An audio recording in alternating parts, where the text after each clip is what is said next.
question. What are a couple must-haves in order to hit the numbers that you guys hit? Yeah, I mean, you're going to hear it all day, but leads is the key to this whole business. If you don't have someone to see, if you don't have somewhere to go, if you don't have someone to talk to, you're not going to be able to be successful in any aspect, ACA, Medicare, or final expenses. Being in front of people is the way to do it, and then obviously a good presentation. I mean, that can't be talked about enough. Go do a presentation to Matt, do a presentation to Adam, do a presentation to whoever you feel comfortable doing that type of situation. Pretend they're the client you're sitting with and do the presentation.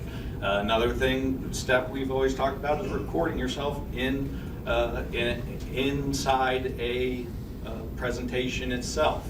That's one thing when you're comfortable with the person you're talking to do the presentation, but when you're in the pressure situation, when you're on the basketball court, when the timer's on and the score's being kept, that's when it actually comes out. Am I saying everything I'm supposed to be saying? Am I missing anything? Rebuttals, obviously. So I don't want to take everything from everybody, so I'm going to pass down the mic, but those would be my three things. Obviously, leads a place to go, a good presentation, and then know your rebuttals so you aren't. When you know your rebuttals, you look like a professional. You don't go to the doctor and say, what can I do to help my blood pressure? And he's like, I'll get back to you on that. You're not gonna be very happy with that remark. And so having answers to the rebuttals, that's a big one. So. I can't, I'm not anywhere near as good as Gaddy on that fee, that's for sure. But it's important what he said as far as taking action, because it wasn't too long ago where I was sitting there and I never thought I'd be here, that's for sure. And well, here I am. So if I can do it, I know everybody can do it. That's a fact. But the important thing about taking action was there was a point where I was starting out, never gonna know everything about everything, but what I could always depend on is, and I still don't, he'd always answer the phone. I'd set up an appointment, I'd get stuck, he'd answer the phone, and I'd get through it. But what really elevated the game, and I never thought I'd do it, was what he said, was the lead. So take action. Oh yeah, I'm gonna study this, I'm gonna study that, I'm gonna learn this, I'm gonna learn that. But when I got to the part about, oh, I'm gonna spend $600 a week on leads, I'm like, okay. I had to take that leap of faith and listen to what he said, because that is what made the difference. That's what got me to another level. That's what got me to the trip. And that's what opened the door to get the money to open up what I got going on now. So taking action for me was having faith in what the man was saying. And I did it, and here I am. So I can do it. And I was sitting there. I know y'all can do it too. And one other thing that's interesting is, like you and Adam, y'all started out with final expense, did that really well, and then used that money to open up the Medicare door for you that might not have been open otherwise, and then the ACA door. Yeah, because a lot of us guys we started the same place, Bruce, Adam, Chad, we're all the same, so we can do it. Y'all can do it. Started at zero. And not only that, but we're learning, we're hitting bumps on the road. What I personally believe is that these numbers, big numbers that some of you guys are putting up, I believe that you guys are going to surpass that number, because that number's already been hit. I can only see you guys just passing that number. I can't see how you would. And just to give you an idea of Saul, for example, almost 2,000 ACA clients, what that equates to in real money, it's about $45,000 a month he's pulling in now, so not jump change. 48,000, my bad. All right. But you get the picture. So anyway, congrats on the true base. Same question for you as well. I mean, truly, Adam gave me the blueprint about a little over a year ago, and it's really just about taking those steps and putting the plan into action. I mean, for me, I had never done anything in insurance. I've been in sales and timeshare for the most part for the previous 20 years, but because of COVID, the whole year we weren't getting paid. I mean, I literally went all in. spent every last dollar I had, overdrew my bank account for the first time in I don't even know how many years. And, you know, I wrote 108 during, because I started the first day of the annual enrollment period in 2020. And ended up writing 108 during that, and now I'm working on building my business and adding other agents and so on and so forth. But it really is that simple. It's, are you willing to put in the work, and what you put into this, you will get back out of it tenfold.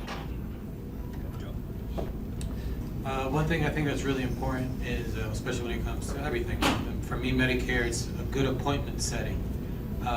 When I started, I didn't have no money to hire an appointment setter, but I trained my wife to do it, you know, and every day she was setting 6 to 9 appointments for me, and that's the key, right? Leads, of course, get you those leads, are where you're going to set those appointments, but once you have the leads, you need a good appointment setter, someone that's going to set your day, and those 6 to 9 appointments are going to turn into 3 to 5 sales easily per day.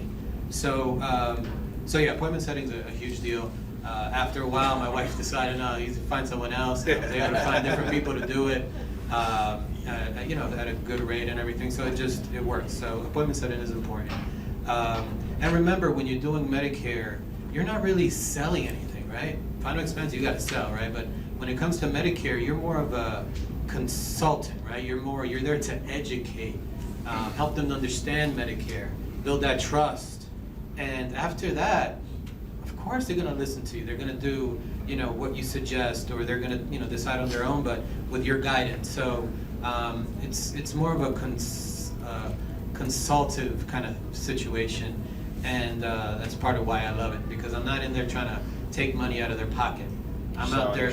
Yeah, exactly. I'm selling ourselves. We're selling ourselves. We're selling what they can receive at a $0 cost, right? All that good stuff. So, and they quickly see that you're on their side, and that everything you're telling them and communicating with them is only for their benefit.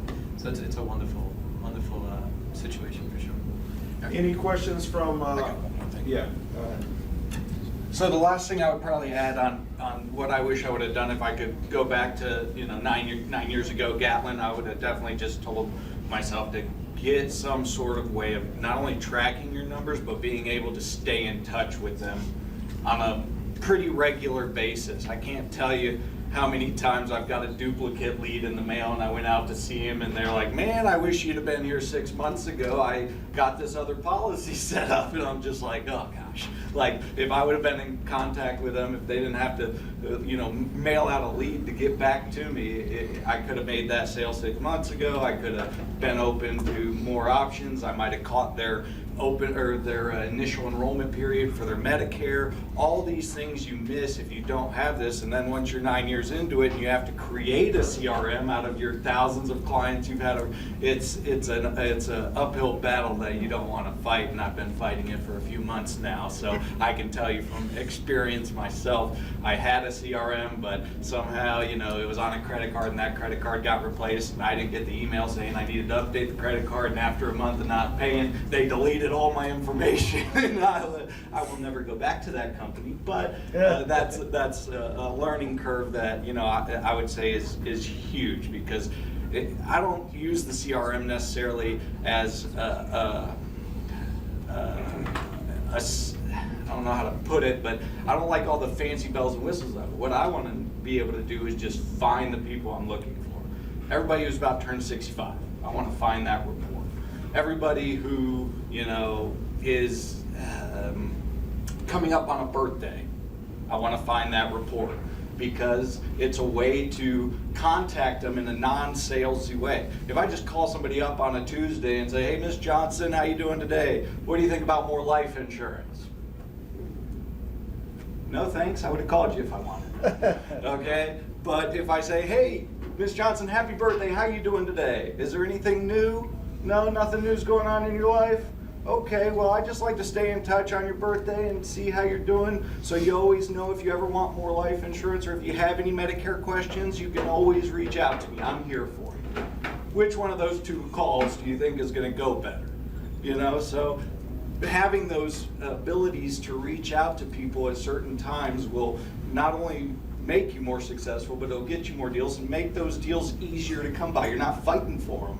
They're giving them to you because you're the nice guy who calls them on their birthday or calls them, you know, for an annual checkup.